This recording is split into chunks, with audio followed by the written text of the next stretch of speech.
You're welcome back, and it's still TV3 New Days. Time now to head straight into this morning. And today we're having a conversation on a story that I'm sure Gold Alogbe has followed up on. And it says that the 16-year-old operator of the canoe which capsized and killed 9 pupils in Faana, an island community in Ghana South Municipality, is still not in school 5 months after the incident. So over 20 students in the community have also dropped out of school due to government's failure to provide a canoe with an outboard motor and a psychologist for the surviving victims as promised. Let's take a look at the story.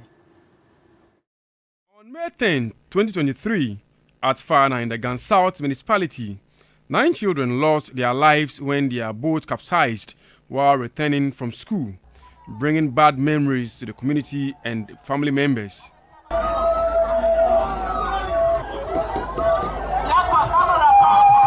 State officials visited the scene and promised to provide a canoe with an outboard motor to transport pupils to school every day. We are going to bring a canoe and an outboard motor to them to help them, and a life jacket as well. So these are the immediate interventions that, in earnest, RCC together with the assemblies and the members of parliament will do whilst we wait for the report and then see what government will also offer the community. 5 months have passed, but the promise is yet to be fulfilled. We are back at Faana. We visited Vision Redeemer Academy School, where most Faana children attend. 7 people died in the May 10 canoe accident. Most classrooms are empty, and most students haven't reported to school 5 months later. They are no more coming to school because of what's happening to them. Some of the parents, I think they are afraid to bring their wards here again, so they send them back to their various hometowns.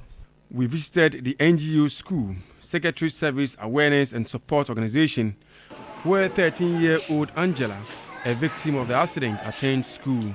According to her teachers, she is yet to recover from the shock after the accident. Since the incidents happened, when you give her work to do, she will not do it. Then she will be mentioning the name of those who pass on. Her teachers say getting a psychologist for her and other victims of the accident will help them recover.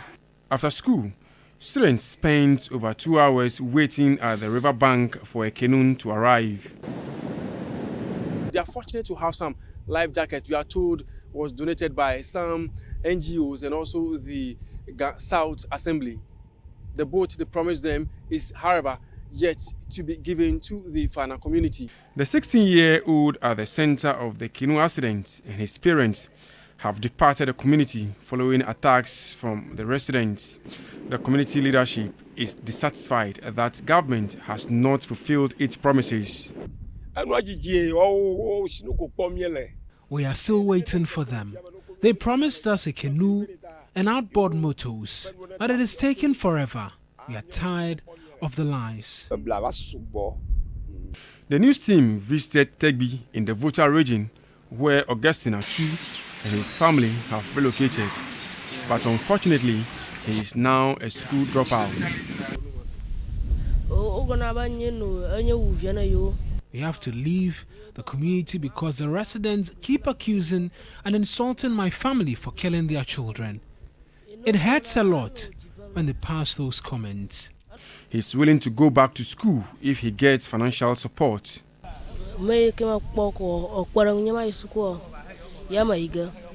I want to go back to school, but don't have any help.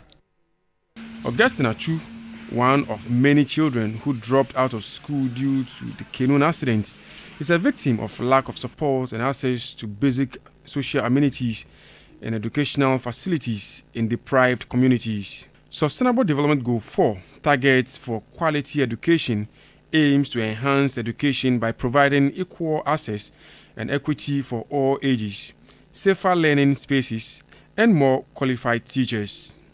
However, the Ghana South Municipal Assembly has confirmed that the government has not yet provided a canoe and an operator to the Faana community. Joseph Armstrong, Gold Alogbe, TV3, Faana, Ghana South.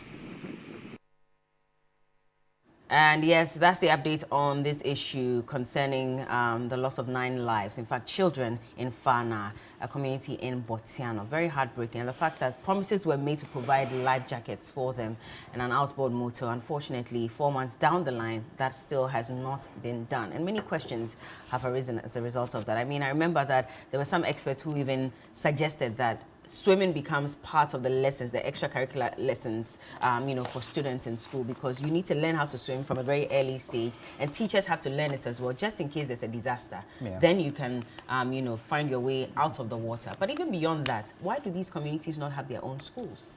Yep. Because if they do, there won't be a need to cross. That's true. If they have their own health facilities, if they have all the amenities within their community, it would only be once in a while that they will have to cross over to another community, or at least roads should be constructed. Very sad. We're not doing any of these things, and we keep promising them life in heaven, and we go back on our words 5 months later, nothing is done about it. And these disasters keep happening, and governments keeps promising canoes with outboard motors and other solutions to prevent them from happening. This year alone, in August, is it Tolun, the name of the community, 4 farmers died because their canoe capsized. In March, 6 people died in the Volta region because their canoe capsized. Again, in March, 8 people died in Devon, in the Oti region, because their boat capsized. In May, 9 children died because their boat capsized. We keep hearing these things. The government keeps promising canoes and other solutions. Nothing is done. And these deaths keep occurring. These are preventable deaths. And it's very painful to watch. And when the report was on screening just now, I couldn't watch. Because watching 9 coffins lowered of children because the government has failed them is painful. And 4 months later, from May, June, July, August, September, 1 canoe with an outboard motor has still not been provided. Life jackets have been provided by some NGO, and students are unable to go to school. The school has been abandoned. The girl who survived has not gotten any help. And those who continue to go to school have to wait 2 hours on the bank of the river for a canoe to come and get them. It's... Anyway. Yeah, very sad development. Yeah, these things don't make sense. And I agree with you, Bella. Swimming should be one of the things that the children should learn at a very early age. You'd see that the beach communities in Accra, Bukom, La, Osu, all the children in the community can swim. Yeah. You see very young children, 3 years, 4 years, swimming very professionally, in the ocean. It's a very sad development. Yeah. I have Nyasa who says that he grew up in that community and was... Faana. Yes, and was thinking by this time they should have some help. I know that in April there was a teacher who died in Tepa, trying to cross the Volta Lake from his abode or his area where he lives to the school, which is just beyond the river. It's a very sad thing. Yes, it is. Sad. Wayo Samson, good morning to you. I mean, he's been one of the people, very ardent, an ardent viewer of New Day, and he's always complaining about some of these things. And he says that, I think I'm the one who's spoken about these canoe issues more than anyone. Go to Adan and see for yourself. A lot of issues occurring. We want you to call us and share your concerns with us on this matter. Armstrong actually is on the line. Hello, Armstrong. Good morning. Hello, good morning, Bella. Thank you so much, first of all, for going back to, document this issue and give us the update on it. But really, tell us, putting the story together is different from actually experiencing what those people are experiencing in the community. Why has it taken so long, per your checks? Yeah, Bella, so that is an issue that the South Assembly would have to be explained to us now. I made efforts to get them to explain to me why it's taking them forever to provide the community the boats they promised them, and also the outboard motor they said they add, and also even employ an official boat or canoe rider that will transport the children from the Faana community to the other side of the river. And they told me, they are taking instructions from the Regional Coordinating Council, and as at when that is made available, then they will just go and present it to them. But as it stands right now, the boat is not really available to them, Bella. And so as it stands now, the peoples are still crossing with other canoes that do not have the outboard motor. Is there any other form of protection, at least within the community, for them? But you see, so the only boat that used to transport them was what was involved in that, and that was what capsized on the river. So the people there told me that most of the time they come to the riverbank and they have to go back to their various homes because they don't get a single canoe that will transport them to their school. So let's say in about a month, they can absent themselves about like 15 times or so. And the teachers confirmed that to me, that is what happens. So most of the time when they come, it's like they're always drawing the class backwards. So those that cannot afford absenting themselves from school, most of the time stay home. They don't want to go to the school at all. And as it stands right now, until government gives them the boat or the canoe, it looks like education in that part of the country will come to a halt forever. This is very disturbing. But also the little girl who has not received psychological help.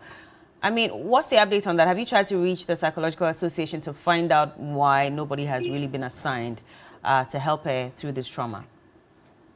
You know, when the incident happened, it was made public that we were going to get them the psychologists to see to some of them. And that little girl, we are fortunate to meet her that day. But we are told there are other two girls who have been sent to their hometowns. I couldn't trace them to where they are, unlike the 16-year-old boy that I was able to find at Sydney in the Volta region. There's another lady I'm told is called Edna. Her situation is even worse. And she has been taken to her hometown too, but the idea is I couldn't get to where she was. So the psychologists claimed they were going to give them, they never did. What the teachers told me, and according to the teachers, they have been trying to counsel them and think inside their mind, and which is why we have the Angela lady in the state in which she is now. How do the locals feel about all these failed promises?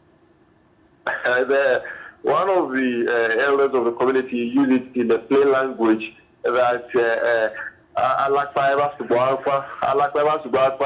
don't know what I'm saying it well. He says that the lights are becoming too much for us. Anytime they come and hear a lot of things for the cameras, and when the cameras are gone, and they will also go and sleep. And the man also was knowledgeable enough to tell me that it appears the media have been helping the politicians or leadership of the country to be taking a lot of lies to them, because when they see the cameras, they make all the promises, and the cameras don't come back to check whether what the politicians promised have been fulfilled or not. So it was very thankful to TV3 for coming back to follow up on their issue, because we were wondering how they can tell their story to the world that the promises made by the government officials that came there have not been fulfilled. Bella.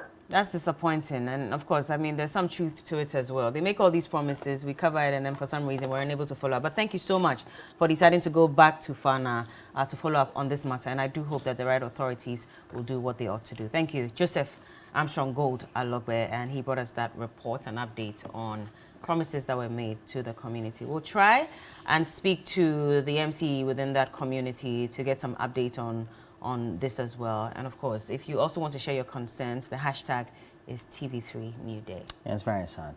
You get to see some of these typographical areas or the geographical areas, and it's some of these island communities that are developed in Bali and elsewhere in the UAE that we always go for tourist attractions or vacations, etc. And we are in Ghana. We have some of the best resources. The sun is even available for solar technology or harvesting for power or any other use for greenhouse, etc.